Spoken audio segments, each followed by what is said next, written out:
Kimberly Murray began by describing the many challenges and concerns in getting her job done, including accessing records, gaining access to private land, and protecting burial sites from development.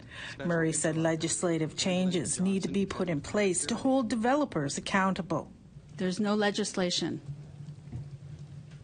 We have legislation in provinces that tell developers if you find remains, you have to report that. That's too late. In my respectful opinion, it's too late when the shovels hit the bones of our ancestors. There has to be an earlier process to stop the development.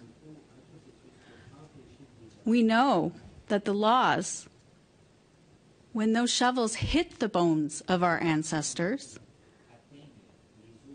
and they don't report it to the coroner's office or the police, they rebury those bones and don't tell anyone. We have examples of that across the country. And then they get off, and they're not convicted, and they're not charged.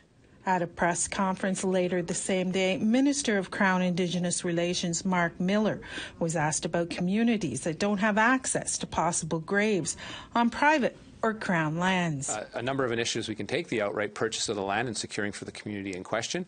But in the face of an unwilling seller or one that is looking to perhaps extort or get really high value off a particular piece of land at the expense of people's emotions, and during a very difficult circumstances, we may have to take other measures in conjunction with the municipality or the province. But Miller added he'll wait for Murray's report, although he said legislation to protect these sites isn't out of the question. Lawyer Donald Worm said that in addition to the federal government, provinces are complicating things by asserting sovereign rights. But now we have little brother, the provincial governments, insisting in Saskatchewan and Alberta, for example, that they have sovereignty over the lands and resources. We have difficulty enough as it is accessing lands where the Indigenous children are buried under these presumed sovereignty. But according to Murray, she will have an interim report in June looking at the scope of possible unmarked graves across Canada and what to do about them. Annette Francis, APTN National News, Ottawa.